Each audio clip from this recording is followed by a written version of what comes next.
All right, Chloe. Well, it was early in the game, but your homer ended up being the decider as you win 2-0 to go to the championship game. I know it was a little while ago, but talk to me about what was going through your head during that at bat. Yeah, I think that we had a lot of good preparation. Obviously, we had never seen her previously in our series against them. So I think that just like us going in prepared and buying into our plan was the best way to get that done. I think that our pregame work really helped into me getting that home run, just feeling the good things that I felt in that and just keeping that going.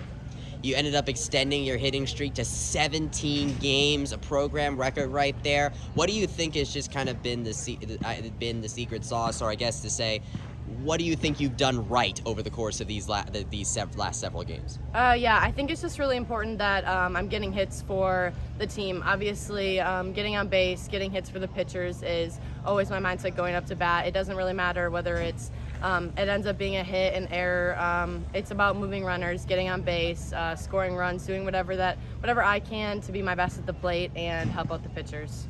You ended up winning last time in the come from behind victory. How much did getting that win spring you guys forward into this one? Yeah, I think that yesterday we had a lot of energy in the dugout, and just knowing that we had to keep that momentum going was really huge. I think our All-American dugout really came to play the last 2 days. I know that there was a lot. This is obviously a big rivalry. One of the last times we'll play them, so I think it's just important that we took what we learned from Memphis and just like keeping the mo, getting the mo, just bringing that to today was really huge. And going off that question, obviously yesterday you had to rely on your offense scoring 7 straight runs to win, but today the star of the game was obviously the defense. Can you just talk a little bit about your guys' performance out in the outfield today?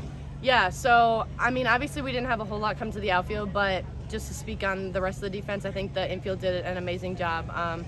Jazz and Lola turning all those double plays was really cool. I think that Shannon Jada obviously had lockdown defense too. Carson with the heads-up play at third.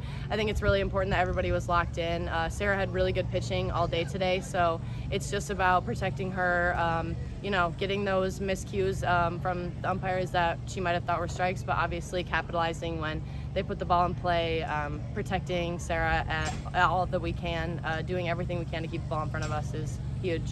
Sarah ended up pitching 12 consecutive innings over the last couple of games. What was it like for you in the outfield to witness that? It's really great to watch Sarah just succeed the last, obviously, few months. She's been really putting in a lot of work. She's grinding. She knows what she has. She knows that she's better than a lot of the hitters that she faces. So I think it's just important to know that we're confident in her, and just to keep reminding her to be confident in herself. Knowing that she's a rock star, she's going to go out there and give it her all no matter what she does, no matter how long she's out there. So it's just about protecting her and giving her our all.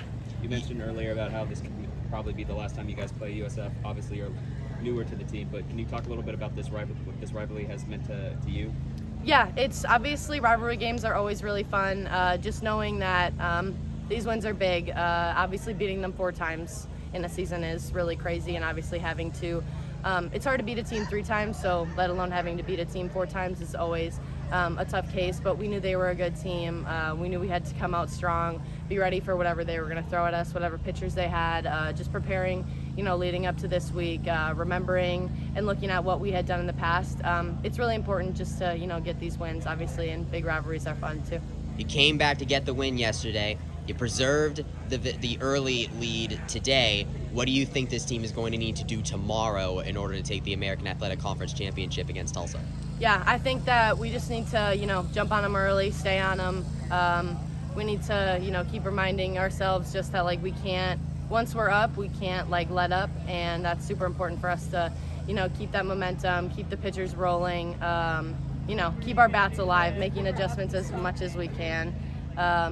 If things aren't going our way, but I think it's just, putting it on them, foot on the gas, no stopping.